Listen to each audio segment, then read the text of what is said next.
The Dan Bongino Show. Get ready to hear the truth about America with your host, Dan Bongino. All right, welcome to the Dan Bongino Show. Producer Joe, how are you today? Well, as always, Dan, it's great to be here with you. Yeah, a lot to cover. Breaking news, breaking all over. Folks, I want to get to a couple things. Don't panic about the stock market. We've had a correction. I've been covering the Trump-Russia fairy tale and the Obamagate spying scandal, and I'm going to continue to cover that today because there's been some, incredible breaking news, just incredibly disturbing. Yeah. But just a quick note, for those of you who are regular listeners for 3 years now, Joe and I do a lot of economics and stuff like that on this show because we enjoy it. I mean, I was a finance guy in graduate school. I love it. It's my thing. Don't panic. There have been very low interest rates for a long time. Money's been very cheap. People were borrowing money. There have been a lot of margin calls made. People were borrowing money to basically chase yield in the stock market. There's going to be some profit taking. There's going to be some margin calls. I'll be honest with you. I wouldn't be surprised if there's a correction of another 4,000 points over the next couple of months. Don't panic. I don't know if you know this, Joe, but after the 2003 Bush tax cuts, right? Similar scenario we're in now. Big tax cut. The S&P dropped by nearly 5% over the coming months and then recovered and grew 15% over the months. I thought I remembered something like that. Yeah. Everybody take a chill pill. Relax. There's going to be some profit taking. Don't panic. We're in better shape than we were under the Obama years, I assure you. I'm going to try to get into some of the details on that, why it matters and interest rates and stuff. I will at some point this week, but I've got a lot to get to. Just a couple quick announcements. For those who've been going to my website, Bongino.com, and looking for the articles, forgive me. If you go to the website, it's pretty easy. When you get to the homepage, Bongino.com, it says, podcast. It's under, just click on podcast and all the articles are there. It's under show notes. I keep calling them news picks. But on my email list, if you join my email list, not to confuse you, but I send them out as news picks. So that's why some of you said, I'm looking for news picks on the website. That's if you're on my email list. If you go to my website, it's under podcast, and you'll see it under the show notes. So maybe we need to change that to news picks. So I'm sorry. And an announcement for y'all who've been asking me about what my next step was. I am very proud to announce I have joined NRA TV. So I will be on every day at 1 o'clock Eastern Time with Grant Stinchfield doing commentary. Please go to nratv.com. Check it out. You're not going to want to miss it. It's also Facebook Live. We do a lot of great work over there, and we've got some more announcements coming on that in the future. So check it out, nratv.com. Yeah, well, thank you, brother. I appreciate that. I put it on my Facebook yesterday. Got a lot of incredible feedback. All right. Today's show brought to you by our buddies at My Patriot Supply. Sorry, Joe. I just rudely cut you off there. I could see you were going to say something. And I was still going. My apologies. Well, brought to you by my buddies at My Patriot Supply. Listen, as a former Secret Service guy, where all we did was prepare for things that, frankly, were highly unlikely to happen, I'm always surprised that people don't prepare for the likely event that one day there may be a strain in their food supply. We insure everything that matters. Everything. You insure your car, your home, your teeth, your health, everything.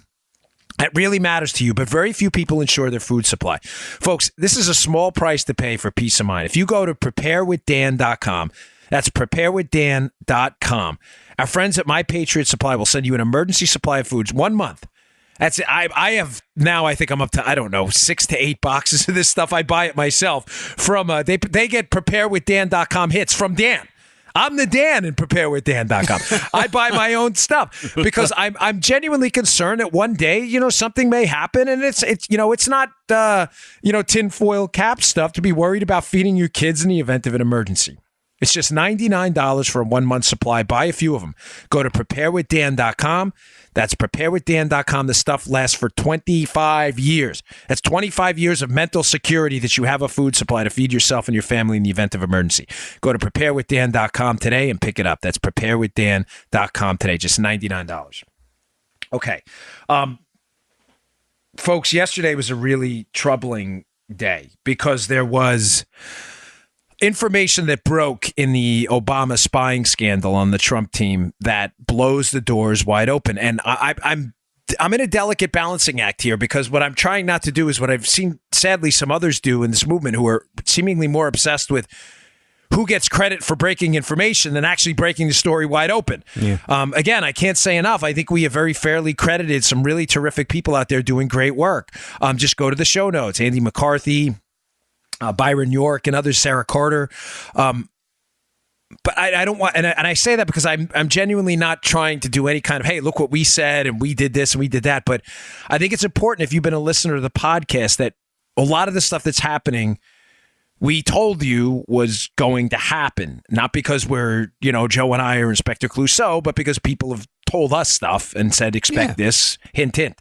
Now, what broke yesterday is vindication for us as well. We said to you a long time ago, Joe and I, during a show, I don't know, 6:30 or so, 6:31, number 6:30, maybe right around there, that the critical piece of information in this entire case was the information superhighway.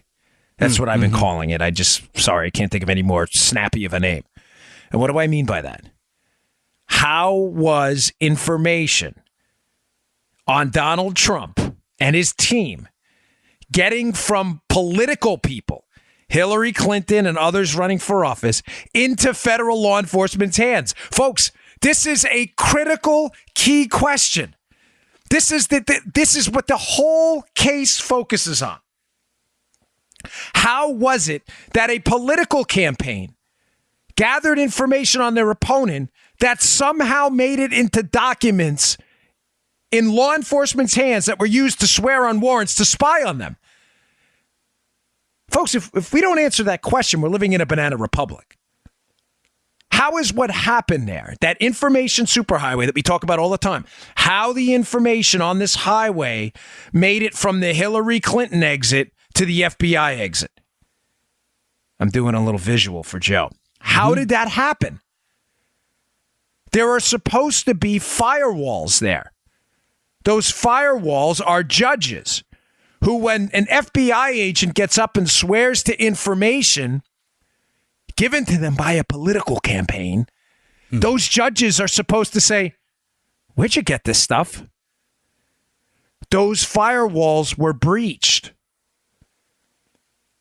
The question I've been asking from the start, Joe, do you remember the episode about the information superhighway? How was it that there was an intermingling of political and law enforcement assets? Folks, I tweeted out this morning, and I meant every single word of it. When I was a federal agent and a cop, no matter how bad of a mutt you were when I arrested you, I know this sounds weird. I even put it in a tweet. I know it sounds strange, weird. I felt bad for the folks we arrested. I did. I don't know. What did that make me, a wuss? I don't know. I don't care. I'm not really interested in people's opinion on my manliness, to be honest with you. But I did, Joe. I felt bad for them. When you put handcuffs on people, no matter how big of a dog they were, that look of genuine fear in their eyes that their freedom is lost was hard to see. It just was. I mean, some of them had kids. And I mean, I remember this one guy, we hit him at his house early in the morning. Not hit him physically. Yeah. I mean, we did the arrest early in the morning. It was about 6:30. And the guy had kids, and it was just tough to see. I mean, they know their life is over. Yep. I mean, he did some really bad things, folks, and I felt awful about it. You know, that got in my head forever. Maybe that's why I'm a libertarian-leaning conservative. That's why maybe that's why government scares me so much. Maybe that's why what's happening now with this Obama spying scandal on the Trump team bothers me so much. Maybe that's why even some, fake conservatives out there on Twitter have decided to make me a target. Maybe because our words are penetrating and we're over the target. I don't know. But folks, this is genuine. This is not me shilling for listeners. Okay? We don't. Joe and I are just fine. Believe me, we're fine. Yeah, we're good. More than fine. This is frightening stuff. There is never, ever supposed to be an information superhighway from a political campaign to law enforcement without intermediaries who were supposed to vet the information first. Judges, FBI agents, assistant United States attorneys, district attorneys who are supposed to say, what is the motivation for this information? Ladies and gentlemen, let me be clear on one thing. It's not that the information is invalid. And I'm not even suggesting to you that because Hillary Clinton's campaign found information that it should never be used. I know that sounds weird here too. If Hillary Clinton's campaign had uncovered information that someone on the Trump team had murdered someone and it was legitimate, folks, that information is tragic and horrible and should absolutely find its way to law enforcement. But it should be done so with an understanding about how it was found so that the FBI, when determining the rigor and authenticity of it, understands that there is an actual power motive for someone to produce that information. The power motive is that person obtains power by getting elected while destroying their opponent. It doesn't mean the information's false. The problem with this case and the information superhighway is there was almost nothing done to verify the authenticity of the information, knowing the motive was to destroy the political opponent. How do I know that? Because Bill Pricestep himself, the number 2 at the FBI, when asked about the dossier and the verification process, said it was, in its infancy. The authentication. Joe, do you see what I'm saying? The number 2 in counterintel at the FBI has acknowledged on the record that the verification of the information superhighway from the Clintons to the FBI was in its infancy. Mm-hmm. Folks, you don't need to have a command of the English language. You don't need to have an English degree to understand that in its infancy means it barely started. All right. But it was used. You have Andy McCabe saying the information, the number 2 at the FBI, the information in that document. If that information didn't exist, there would have been no warrant to spy on the Trump team. Meaning it was a central component of their affidavit to the judge. You have Jim Comey, the FBI director himself, Joe, in Trump's office on the record saying the information was salacious. Do you understand why I'm so concerned about an information superhighway between political campaigns and people who can put handcuffs on you? I know my audience gets it, but for the liberals listening, do you understand why this concerns us? These grotesque abuses of power? And by the way, one more thing here. Just to quickly establish ideological bona fides with you. This is not new for me. Just look me up during my campaigns for political office. Look at the speeches I gave on the Eastern Shore of Maryland running for Senate in 2012 when I spoke out against the Patriot Act and the business records provision in 702. This is not new. This is not new to me. The Patriot Act was signed by George W. Bush. I was running for office as a Republican and was attacking what I thought was going to be an abuse of power. So please spare me the nonsense. This is not about Obama. It's about what Obama did to abuse government and stopping it in the future. Now, sorry for that, but I think it's important we go back to the big principles. It is. You need to repeat that. Yeah. You do. Yeah. By the way, someone asked me why I don't ask you for commentary more. Folks, Joe was never designed to be here for... Joe is a sound engineer. I just like talking to Joe. I think they think you're like... It's like the Joe and Dan show. No, it's the Dan Bongino show. But it was... Joe's the producer. I just enjoy Joe talking to him because he's a great guy. Yeah. I'm sorry.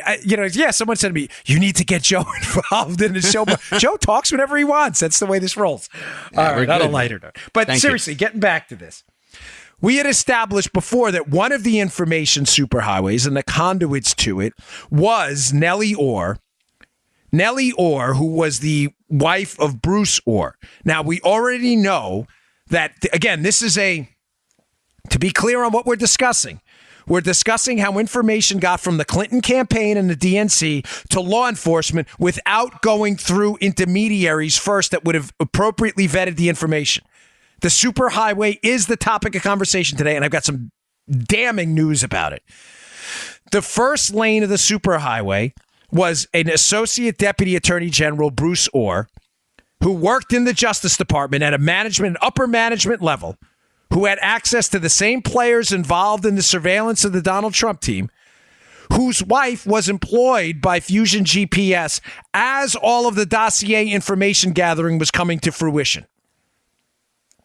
There are allegations out there now that this may have been an effort by Fusion GPS, who was hired by Hillary, to buy influence within the Justice Department.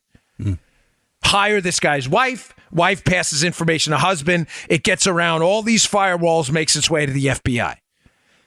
That we discussed. That's information superhighway lane number 1. Right. What was exposed yesterday as possible lane number 2 is absolutely damning. Now, you may have to listen to this twice because this is going to be egg scrambling information for your brain. What was exposed yesterday in a release in the Chuck Grassley memo, with portions of it which were unredacted. Chuck Grassley is on Senate Judiciary. I believe he's the chair. Grassley and their committee wrote a memo to the DNC, the Democrat National Committee, asking for information. And in that memo are some stunning revelations. Some of the revelations in that memo include the fact, and by the way, the memo will be up at Bongino.com. I will put the link, and it will be in the show notes if you subscribe to my email list. It will be there today. It'll be like a scribed file. You'll see it. Read it. It's only 2 pages. It's redacted, but it's damning. There's apparently some information out there, Joseph, that there was another superhighway, that the other superhighway were individuals in the State Department that were briefing Christopher Steele as he was putting the dossier together. Wait, come again? Yeah. There were State Department. Now, you may say, well, where was the State Department getting the information from? This is like, no way. They were getting the information from a confidant of Hillary Clinton. Say what? Okay. Let me walk you through this, folks. This is going to get a little bit confusing. All right. So Byron York had reported a couple of weeks ago, and I put this is articles in yesterday's show notes. This is a quote from his piece, and I read this yesterday, but it's important. That Steele, Christopher Steele, was regarded by the State Department as credible between 2014 and 2016. Steele authored more than 100 reports on Russia and Ukraine. These were written for a private client, but shared widely within the State Department and sent up to John Kerry and Assistant Secretary of State Victoria Nuland, who was in charge of the response to the Ukraine crisis. Many of Steele's secret sources were the same sources who would supply information on Trump. Okay, pay attention here. The names matter. Victoria Nuland is being briefed along with the Secretary of State, John Kerry. They're being briefed by Christopher Steele, the same person who was throughout 2014 to 2016. So there's a relationship there. Okay. Steele is briefing them. Some of the same sources he's briefing them on Russia and Ukraine are the same sources he's using to brief them on Trump. Who the hell are those sources? Here's where the story gets absolutely mind-blowing and fascinating. There's an allegation now that those sources were provided by Hillary Clinton confidants herself. Think about what I'm telling you here. Hillary Clinton connected people with an obvious political motive to destroy Trump are briefing Christopher Steele. Steele is briefing the State Department. The State Department is then passing the information to the FBI, who's briefing a federal, a foreign intelligence court judge to spy on Trump. Folks, that is an absolutely astonishing revelation. And I have to tell you, I don't, for the life of me, I cannot understand where the liberals and the civil rights activists are on this. If this, by the way, very little of this is even open for interpretation. There is interpretation as to how much of the dossier was briefed by Clinton people who briefed Steele. Mm-hmm. But there's no disputing the fact that this information superhighway exists now. Where are the civil liberties advocates on this? Where are you? Folks, are we back to the J. Edgar Hoover days of developing files on politicians to intimidate them, and you're for this? Here's where the story gets crazy. There's a connection to what happened in Libya here. I'm not overgeneralizing. I'm not getting into anything exotic. I'm just trying to tell you what the connection is, folks, based on reporting that's already out there. If you want to make connections on your own, I'll give you the information. You're more than welcome to do so. I'm not comfortable making some of them, but I'm going to tell you some stuff that may be a little disturbing. The person getting briefed by Christopher Steele, who I just told you is Victoria Nuland, who's an executive in the State Department. She's the Assistant Secretary of State, one of them. Victoria Nuland is a Clinton acolyte. She has been tied at the hip to Hillary Clinton for a very long time. They share some of the same contacts. Victoria Nuland was the chief of staff to the Deputy Secretary of State in the Bill Clinton presidency, a guy by the name of Strobe Talbot. Mm-hmm. Strobe Talbot's brother-in-law is a guy named Cody Shear. So, Victoria Nuland and Shear are familiar with each other through Strobe Talbot, who was Bill Clinton's Deputy Secretary of State. Cody Shear, remember the names. Okay. Cody Shear, and I will put a 2015, this is the great part about our news picks in our show notes, a 2015 National Review article I will put up in the show notes today by, was it Brendan Bordelin? Who I've seen on, I think, I don't know him very well, but it's a good piece. It's from 2015. It's an article about Cody Shear. Who's Cody Shear and why should he matter? Remember, we're talking about how information made it from political operatives to law enforcement, laundered, as my co-author of the upcoming book we have coming out, Matt Palumbo, calls it. It's not money laundering, it's information laundering. How they're laundering information through credible sources to make people believe it's not political. Who in the case are they laundering it through now? The State Department and Christopher Steele. You may say, well, Steele was political. He was being paid by Fusion GPS. Yes, but he was a former British spy. It gave this information an air of nonpartisan. Gave it like it was principled. Like, oh, this guy was a former spy. Of course, he wouldn't lie. That's not where it came from. Going back to Cody Shear. There's a 2015 piece in National Review, again, I'll put it in the show notes, that describes Cody Shear's relationship with one Sid Blumenthal. Who's Sid Blumenthal? Sid Blumenthal, otherwise known as Sid Vicious, is Hillary Clinton and Bill Clinton's enforcer. This is a guy who has operated on the outskirts of questionable moral and ethical activities for a very long time. He's vicious. He's earned the name Sid Vicious, and he's acted on behalf of the Clintons and with the Clintons for a long time. Blumenthal was so disliked even amongst Democrats that when Hillary was appointed Secretary of State and confirmed by the Obama administration and the Senate, she asked that Blumenthal be given a job, and even Barack Obama said, no thanks. Wow. Mm-hmm. That's how much Sid Vicious was hated, even in Democratic circles, folks. Don't lose me here. This is important. We're still good.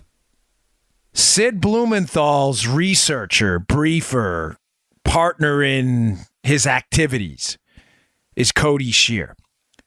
So Blumenthal is a Clinton henchman. He's the one who goes out there and puts stories in the media and does, gathers information, in air quotes, information for the Clintons they need. In this 2015 National Review article, there are some stunning revelations that what happened in Libya prior to the Benghazi situation, Sid Blumenthal is over getting briefed by people in Libya while Blumenthal's working as a consultant for a company that would basically benefit from war and chaos in Libya. They are, I don't want to name the name of the company. You can read it in a piece because I'm just know this. War and chaos, Sid Blumenthal's company would have benefited significantly from it. Blumenthal is sending emails to Hillary Clinton about the situation in Libya. Now, is the information accurate? Again, I'm not sure. All I'm telling you is Blumenthal benefits from the information if it causes military intervention in Libya, where Benghazi is located. If we can get weapons and arms over there, the company he's working for, this will benefit their operation. Who's producing the briefs for Blumenthal he's giving to Hillary Clinton? Cody Shear. Cody Shear is deeply embedded in producing briefing documents and, quote, intelligence for Sid Blumenthal to give to Hillary Clinton. Don't lose me here. Scheer's information now, if you read the Grassley letter, it's fascinating who they asked for communications from. The Grassley letter, which again will be in the show notes. It's not hard to read. Make sure you read the last portion of it. They lay out some bullets. I think there's like 8 to 12 or whatever it may be, Joe. And in the last portion, Grassley demands to see communications between the DNC, and he lists a series of names. Who's one of the names in there? Cody Scheer. Now, folks, is it possible that Cody Scheer, working on behalf of the Clintons and Blumenthal, is the source of this dossier the entire time? Now, you may say, well, why? That's a big leap, Dan, right? Now you're saying that what? The dossier was produced by Clinton confidants and given to Steele? We already know Steele's briefing the State Department. We already know there are relationships from people at the State Department with Scheer. We know Scheer has briefed Clinton in the past through Sid Blumenthal. Mm-hmm. Now you may say, okay, well, those are independent. Folks, remember, criminal cases and other cases are made on coincidence, right? If Joe's at the scene of a murder with the knife in his hands and I didn't see it, I don't know he murdered the guy. All I know is there's knife holes and Joe's got a bloody knife in his hand. Is it a coincidence? Are all of these coincidences? I'm going to produce some more evidence that, who knows? We'll see. You can put 2 and 2 together. Okay. Let's see. Here we go on. All right. From the Daily Mail, piece by David Martosco. This is just, was this yesterday? This is a quote from the piece. Buried in the referral. They're talking about the Grassley referral here, Joe. Buried in the referral is the revelation that Steele's second memo. In other words, he writes a second memo. There's not just one dossier. Was based on information from a foreign source who sent it to him through an unnamed Clinton confidant. Who was that? And an Obama State Department official. The Guardian reported last week that Steele gave the result to the FBI in October of 2016. Steele gave information to the FBI provided by a what? Let's quote that again. A Clinton confidant and an Obama State Department official. Let me read to you something else. Victoria Nuland has an interesting past here. Let me read you a little snippet from a piece I read yesterday on the show. President Obama has announced plans to promote State Department spokeswoman Victoria Nuland. Nuland has been accused by Republicans of helping mislead the public about the attacks that killed 4 Americans in Benghazi. Why? Why would they? So Scheer is in Libya. Scheer's partner here, Blumenthal, who's a Clinton confidant, are writing memos that, talk about chaos in Libya that Blumenthal would benefit from because of his company. Nuland is at the State Department. Nuland and Clinton go way back. Nuland was the chief of staff for Clinton's deputy secretary of state. Oh, who, by the way, was Cody Scheer's brother-in-law. Holy crikeys. That's just crazy how all this happens. Man. Benghazi turns into a total mess. Nuland covers it up with nonsensical talking points. Scheer is providing information that would have clearly benefited his group financially if chaos ensues in Benghazi and Libya, which it did later. These talking points get to Steele from a Clinton confidant and a State Department official who there's an established relationship, and we already know Nuland is working with Steele in the past because it's already been reported.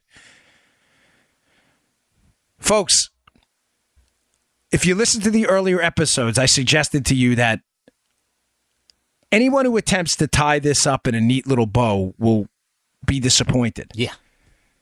Because that's how I can always tell a conspiracy theory, by the way, when there's a neat answer to it. Because my experience in government is that people are too stupid to pull things off and neatly package them up in a bow. They are. I'm sorry. They are.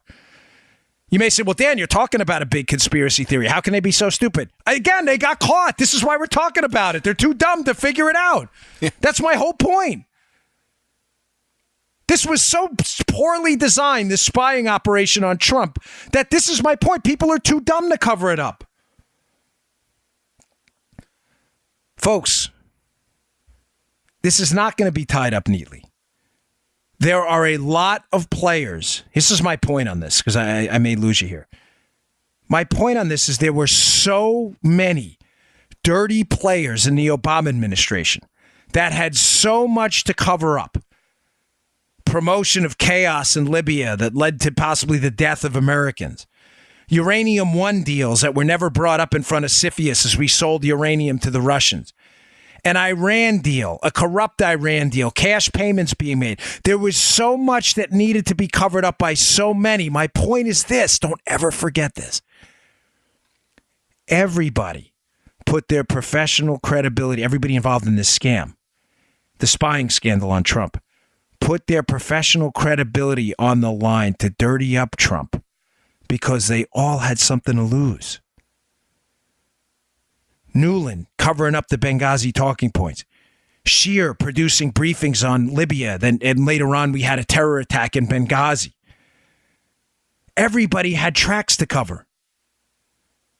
If Donald Trump was elected, he was never going to play by the rules. Do you understand what I'm telling you? Donald Trump was the most disruptive political candidate in modern political history. I said to you during yesterday's show that there is a real swamp, even in conservative activism and commentary. Gosh, just go on Twitter and look at all the fake conservatives who come after me all the time. Yeah. It's not a pity story, folks. I live in Palm City, Florida. I really, outside of some Twitter wars, it affects me little to none, except for it wastes some of my time. The standard Republican candidate, Joe, would have done what? They would have gotten elected, say it was President Joey Bag of Donuts, senator from whatever. I don't want to impugn anybody's reputation. Mm-hmm. He gets elected if he beats Hillary Clinton or she, whoever it may be, and they do what every swamp rat Republican has done in the past. Oh, it's all over, folks. Let's let these people go. It's no big deal. Because why? They don't want to upset the media. They don't want to upset the apple cart, and they certainly don't want to upset the deep state. The Obama team understood the entire time Benghazi, the IRS scandal, the Uranium One deal, the Iran deal. Folks, these are things that actually happen. They're not conspiracy theories. There are dead bodies in Benghazi. This happened. Mm-hmm. The Obama administration, there are multiple players who had something to lose here. They all had a stake in ruining their professional reputations to make sure Trump never saw daylight. Because I'm getting a lot of questions. Like the motivation for today's show, just so you're clear, well, there's a lot of them, but one of the emails I got yesterday, and I feel like maybe I did you a disservice, is some of the people said, well, why Carter Page? I don't understand. If they were going to go after the Trump team, why Carter Page later on? Folks,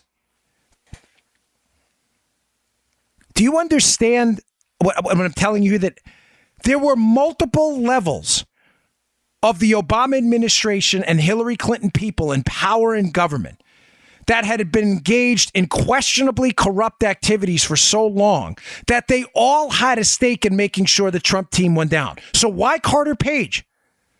Because they had nothing else. Do you understand they had nothing else? If Russian collusion had existed, there would be a FISA warrant against Donald Trump or Donald Trump Jr., but there's not. The only thing they had was a guy named Carter Page who had worked for the FBI in the past. Folks, look up the case yourself. U.S. versus Buryakov. Who had worked as an informant for the FBI in the past to nail a Russian spy. They turned on him.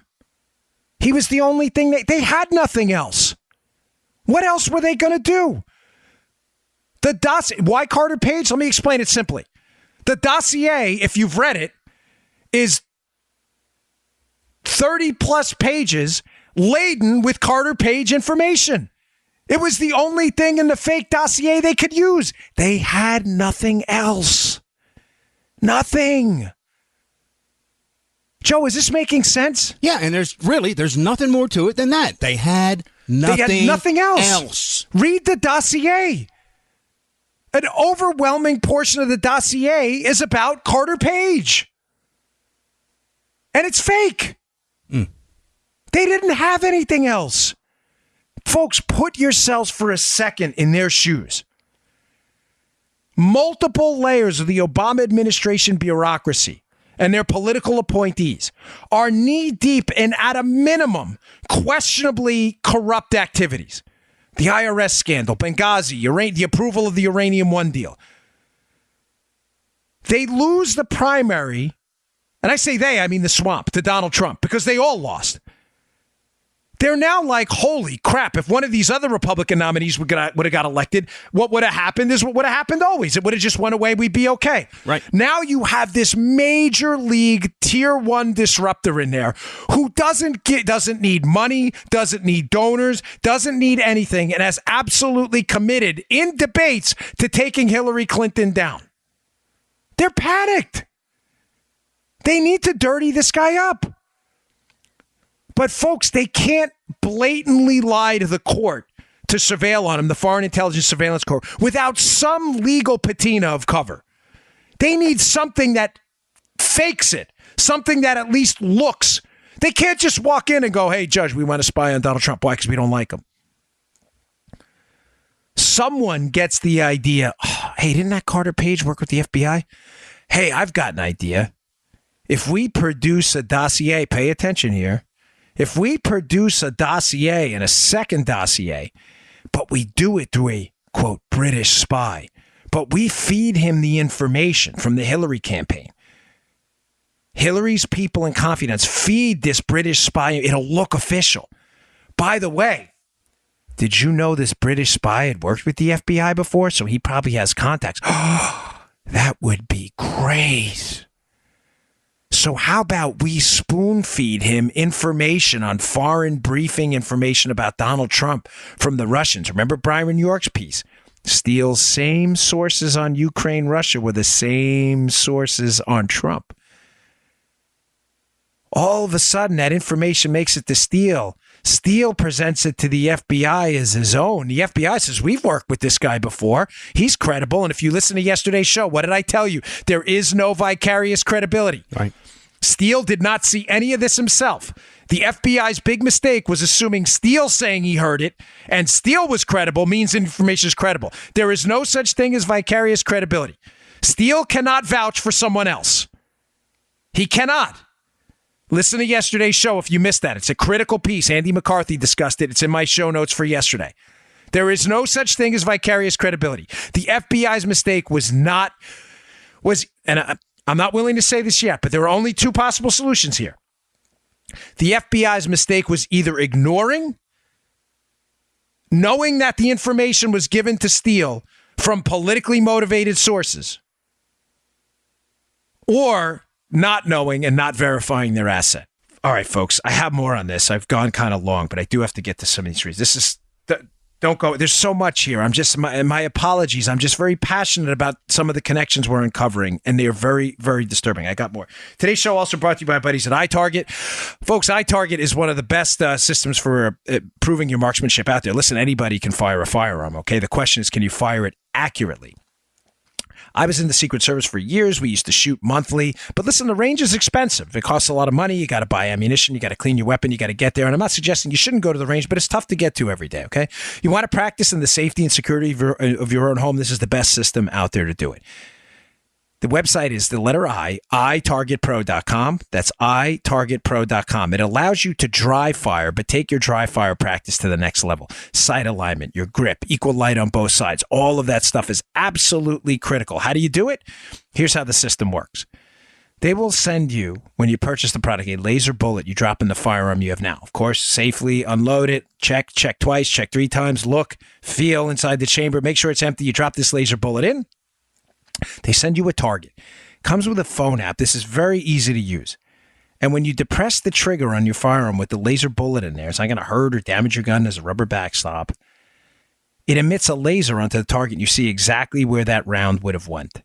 You watch your groups from Monday to Friday. If you practice with this thing, you are going to be shooting the wings off a firefly. This thing is amazing. You will see, dry firing when you're dry firing an unloaded weapon, you have no idea where the rounds would have won. Obviously, if you safely unloaded it, there's no rounds in there. Thank God.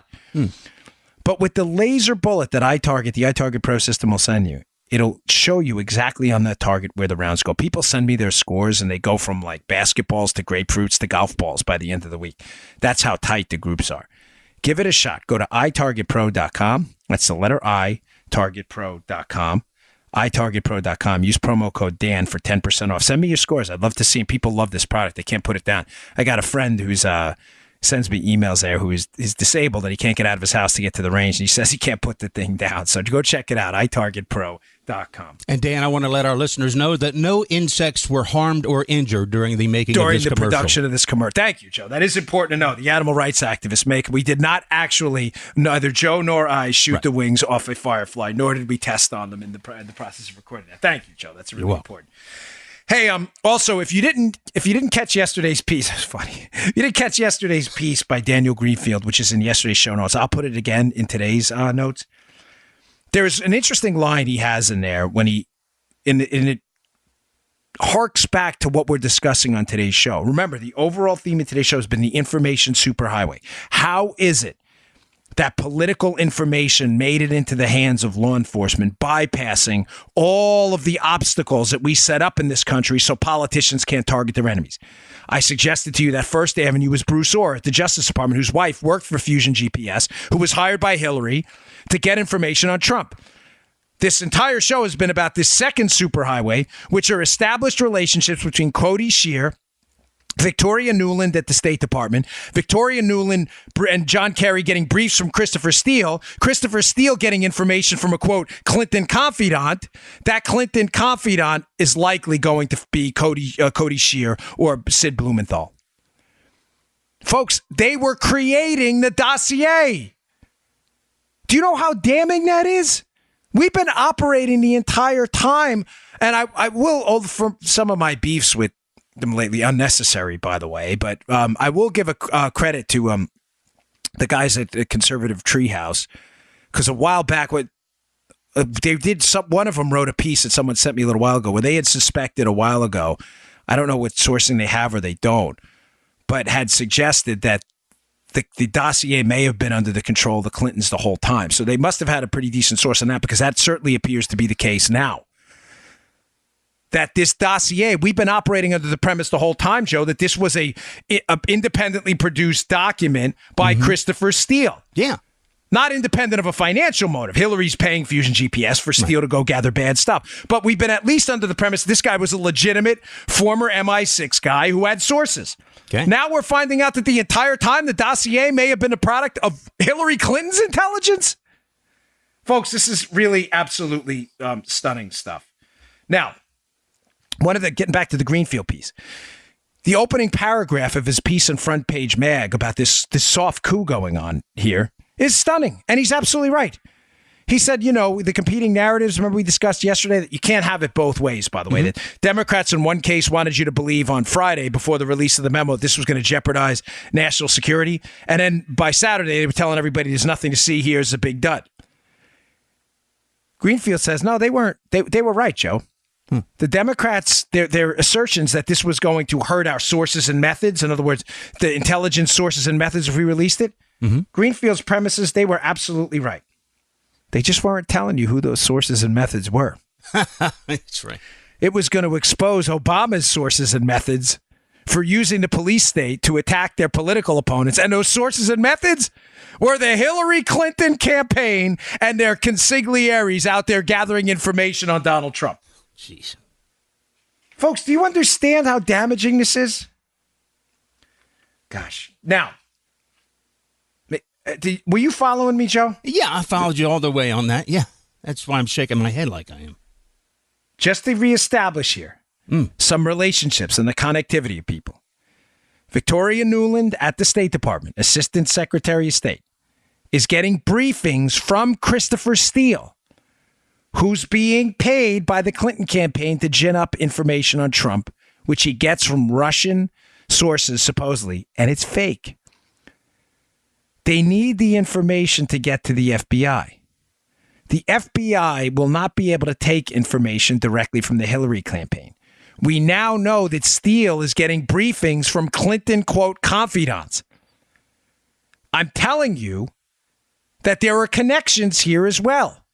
Newland works for Strobe Talbot, the Deputy Secretary of State under Bill Clinton, whose brother-in-law is Cody Shear, who is briefing Sid Blumenthal, who is Clinton's best buddy and henchman, who's used to providing briefings about Libya in the past.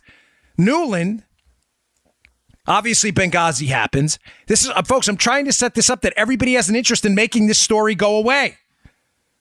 Newland drafted up some of the talking points on Benghazi afterwards. Now, here's where the story gets really interesting. Hold on, I got to read to you a piece here. This is where it gets fascinating.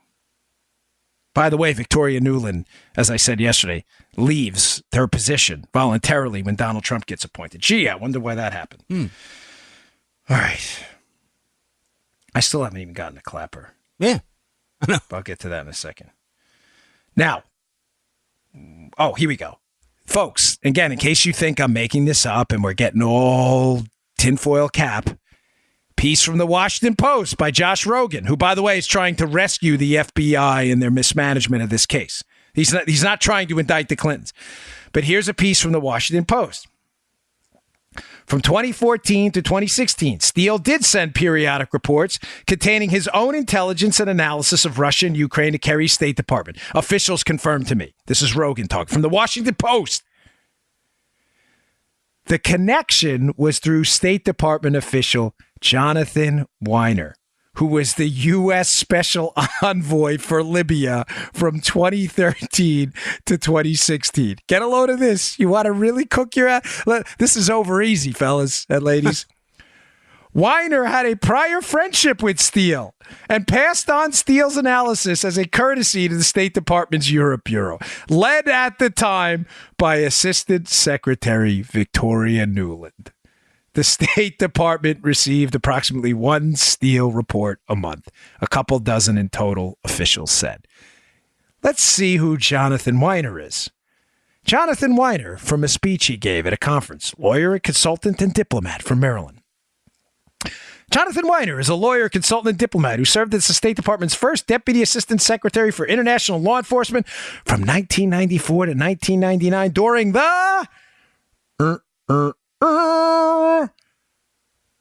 Clinton administration.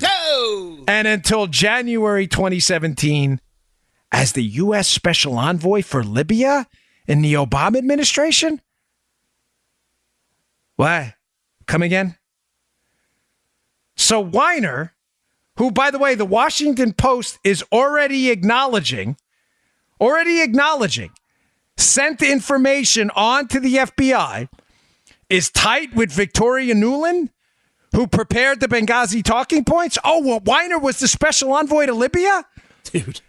And Weiner's got a friendship with Steele, who's being briefed by Hillary Clinton people? Folks, is this, is your mind, is your brain now officially upside down? If this is confusing to you, listen again. Because if I unconfuse it for you, we're getting into conspiracy theory stuff. Remember what I told you. When government people are really, some of them, I'm not knocking the rank and file workers, please. I was a Secret Service agent and I love them. There are a lot of dopes in government. Government is not organized in a way smart enough or effective enough to keep secrets. There were so many people with so many fingers in this that had so many reasons to make Trump go away that they all forfeited their professional reputations to do so. Here, from the Washington Post. Kerry didn't hear Steele's name in connection with Trump until late 2016, another former senior State Department official said. This is from the Washington Post. In late September or early October, this is unbelievable, Weiner prepared a 2-page summary of information compiled from the series of Steele memos on Trump-Russia and connections commonly referred to as the dossier. Weiner's 2-page summary was briefed to Kerry in early autumn, the official said. By that time, Kerry's staff had determined that the dossier was already in the FBI's possession. As such, Kerry took no action, according to the official. Folks, that's the Washington Post, insisting that Kerry took no such action as Weiner prepared this brief about Trump-Russia. Guys, come on. They're already acknowledging there was an exchange of information between the State Department and the FBI. Nuland, the reason I bring this up is Nuland went on a TV show this weekend and already said they gave the information to the FBI. So what is it? Is the Washington Post right that, they were getting briefed by this guy, Weiner, by the way, who knew Steele, who was getting briefed by Hillary Clinton, that it didn't go to the FBI? Or is Nuland right in her talk show appearance this weekend where they said that, we got the information and we passed it on to the FBI because basically we didn't know what to do with it? Do you understand how they're stepping on their own lies again? Mm-hmm. All right, folks, I got some more. We haven't even gotten to the more juicy parts of this. This is just so disturbing how many people were involved in this. I mean, all right. Today's show brought to you by our buddies at Filter By. Folks, it's cold outside. Listen, really cold. Even in Florida got cold down here. We're spending a lot of time indoors. New York was 9 degrees. It was the Super Bowl was up -5. Winter's in full swing and your HVAC system's working overtime. You got to keep that thing working well. If you don't, you're going to blow it out. You're going to wind up spending tens of thousands of dollars in some cases to replace it. If you aren't properly maintaining your filters, you're not only breathing unhealthy air, you might just find yourself with no heat and thousands in repairs. But there's a better way. With FilterBuy.com, America's leading provider of HVAC filters for homes and small businesses. You got a small business with 100 filters in there? These are your guys. You got a house with one? FilterBuy.com are your guys. They carry over 600 different filter sizes, including custom options, all shipped free within 24 hours. Plus, they're manufactured right here in America. Nice job, FilterBuy. FilterBuy offers a multitude of MERV options all the way up to hospital grade. So you'll be removing dangerous pollen, mold, dust, and other allergy-aggravating pollution while maximizing the efficiency of your system. Right now, you can save 5% when you set up auto delivery, so you'll never need to think about air filters again. This is a great company, folks. Change those air filters. You don't want to be breathing all that junk. Save money, save time, breathe better with FilterBuy.com. That's FilterBuy.com. FilterBuy.com. Thank you to everyone who supports our sponsors. It means a lot. Okay. I'm sorry, folks, if today's show was complicated, but it's absolutely critical you understand it. And I'm begging you to please read the 2015 article in National Review. It talks about, it's not that long, the relationship between Cody Shear and Sid Blumenthal. And just to sum up where we were, because I want to take this somewhere else for a second here. I'm reading my stuff here as we go along because it's so complicated.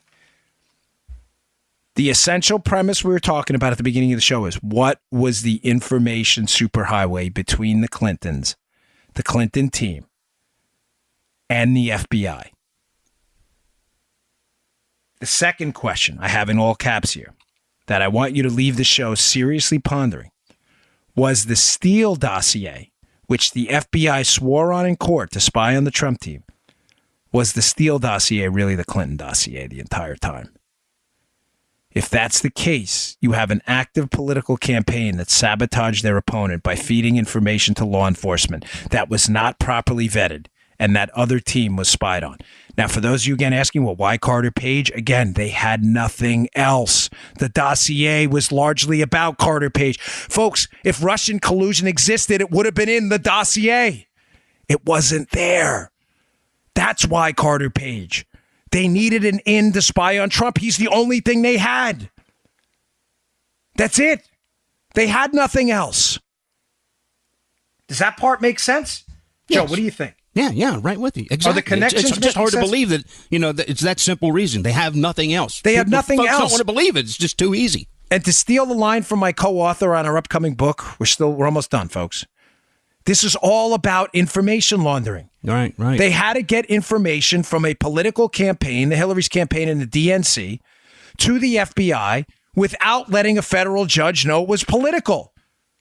That's what this was about. Shear, Blumenthal, brief State Department people. Same State Department people getting briefed by Steele. Steele has a relationship with Weiner at the State Department.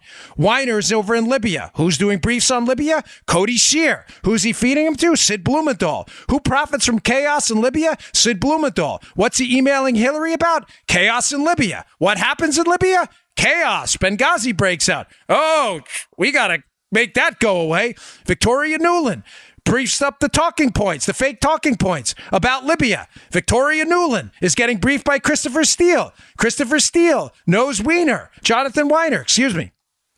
Weiner. There's another Anthony Weiner in this case. Weiner. Victoria Nuland's getting briefed by Weiner. Weiner's briefing Kerry. Kerry's saying, we didn't pass it to the FBI. Nuland's on cable news this weekend saying, we passed it to the FBI. By the way, the Grassley memo, which you have to read just so you understand the connection, because I understand you're saying, okay, Scheer and Blumenthal are briefing Clinton on Libya. The people in Libya are now getting information from Steele. State Department officials who deal with Libya from Steele. Benghazi breaks out. We got to cover this. We got to make this go away. Oh, I got an idea. We got this guy, Christopher Steele, who's putting together this dossier on Trump. Trump's going to expose everything that happened in the Obama administration. We all have our fingerprints in this. I got an idea. Let's use Scheer's information on Trump in this second dossier. We'll give it to Steele. Tell Steele to put it in a dossier because he was a former British spy. It'll make it look authentic. He's worked with the FBI before, and then we'll give it to the FBI as genuine, non-political information. Read the Grassley memo. Read the Grassley memo.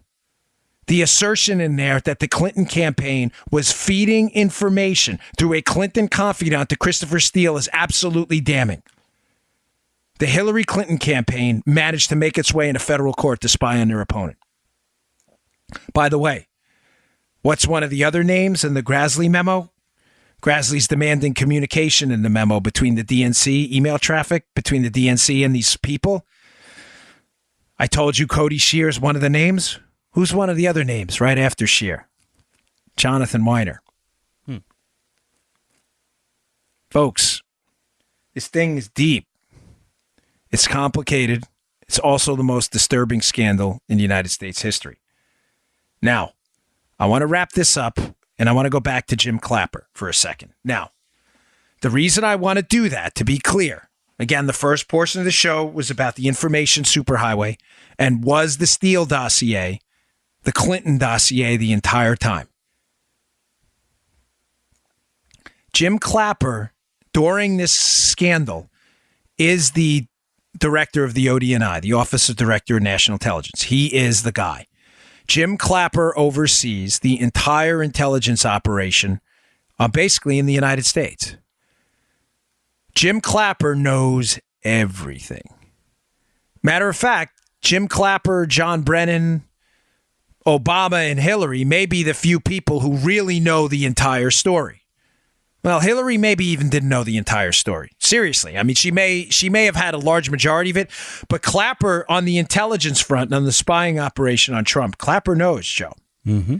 We have been focusing on Clapper a lot on the show, in case you are wondering why we keep using his sound bites.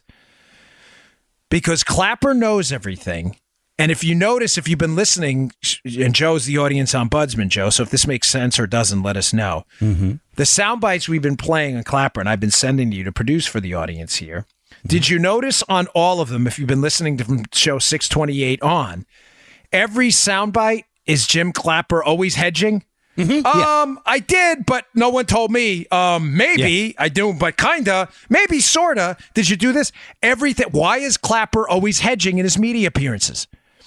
He's hedging because Clapper knows all of this. Clapper's in a world of trouble. Clapper was the head of he was the head of the Office of National Intelligence. He knows everything. Play soundbite for me, Joe, number one. This is a C-SPAN clip from May of 2017. Folks, it's a little over a minute, but please listen. And as you're listening to Jim Clapper talk about counterintelligence cases where they're spying on American citizens. Oh, Carter Page, maybe? Listen to all the caveats he puts in about what he knew, when he knew it, and how he just kind of passed the buck to the FBI. This is damning. Listen to it. Third is the issue of counterintelligence investigations conducted by the Federal Bureau of Investigation. While I can't and won't comment in this setting on any particular counterintelligence investigation, it's important to understand how such investigations fit into and relate to the intelligence community and at least the general practice I followed during my time as DNI with respect to FBI counterintelligence investigations. When the intelligence community obtains information suggesting that a U.S. person is acting on behalf of a foreign power, the standard procedure is to share that information with the lead investigatory body, which of course is the FBI. The Bureau then decides whether to look into that information and handles any ensuing investigation if there is one. Given its sensitivity Even the existence of a counterintelligence investigation is closely held, including at the highest levels. During my tenure as DNI, it was my practice to defer to the FBI director, both Director Mueller and then subsequently Director Comey, on whether, when, and to what extent they would inform me about such investigations. This stems from the unique position of the FBI, which straddles both intelligence and law enforcement. And as a consequence, I was not aware of the counterintelligence investigation Director Comey first referred to during his testimony before the House Permanent Select Committee for Intelligence on the 20th of March, and that comports with my public statements. Really? So you were the head of national intelligence under Barack Obama, and you didn't know nothing about nothing? Kind of fascinating, because he's out in front of the media all the time talking about how they had information on this dossier, which was the central component of this counterintelligence investigation. Oh, you don't believe me? So just to be clear, in May of 2017, he testifies in front of Congress saying, I passed it off to Comey, and, they discussed the when, the where, the why, and the how, and if they want to tell me, they tell me, but I didn't know nothing, man. Fascinating. Play Jim Clapper on October of 2017 talking to Erin Burnett on CNN, where a discussion of the dossier comes up, and his answers are even more fascinating. Just now refers to it as the fake dossier, which is why I wanted to make the point that some of it has been corroborated, right, but far from all of it. Do you think more or most of it is true, or would we know that by now? Well, I don't know that. First, I did want to comment on the pedigree of the financing, the audit trail there. When we did our Intelligence Committee assessment, we were aware that there had been research done and that some Republican candidates, as a matter of fact, had contracted through, I think, Fusion GPS to obtain what later became what's known as the dossier. So Clinton paid for part of it, but it had been started and paid for by Republicans. That work was, as I understand it, was handed off later to the DNC and or the Clinton campaign. So I think this is something that bears an audit trail by experts in finances that can track the auditing for this and to see who is ultimately responsible for it. I think with respect to the dossier itself, the key thing is, it doesn't matter who paid for it. It's what the dossier said and the extent to which it's corroborated or not. We had some concerns about it from the standpoint of its sourcing, which we couldn't corroborate. Mm-hmm. But at the same time, some of the substantive content, not all of it, but some of the substantive content of the dossier, we were able to corroborate in our intelligence community assessment, which from other sources in which we had very high confidence level. So when the president just refers to it as fake dossier, that is false. I don't think that is the accurate characterization for the entirety of the dossier. Wait, what? There is so much in there. Yeah. So he says at the end, this is fascinating, Joe. Yeah. We were able to corroborate portions of it from other sources. Who are those other sources? Were those sources Cody Shear? Jim? Because in a clip 2 minutes earlier on my show, when you spoke in front of Congress, you said you didn't know nothing about nothing. Now, all of a sudden, you knew about the dossier. Matter of fact, your assessment was that it was research being conducted by the GOP that was passed off to the Democrats, as you understand it. I thought you didn't understand it. I thought you passed it off to Jim Comey. You may say, all right, I'm lost. Jim Clapper's lost. Right. Clapper's lost because he's clearly trying to obfuscate here. Now he's trying to, notice what he says, by the way. He says at the last portion of that, he goes, well, the information was corroborated by another source. Was that source Cody Shear? Because if the source was Cody Shear, he was working for the Clinton campaign, was briefing Steele. So Shear briefs Steele on information that Steele produces the dossier. Then Clapper thinks that the information is verified because there's another dossier by Cody Shear, which was the briefing document used to produce the Steele dossier. Then he says something very telling. This is Jim Clapper constantly covering his butt. He goes, well, it doesn't really matter who paid for it. You think you may have said that because you were aware that it was paid for by the Clintons the entire time? Folks, Clapper is the key to this whole thing. Clapper's the key to this whole thing because he's one of the few figures who understands the entire depth of the operation and what happened here.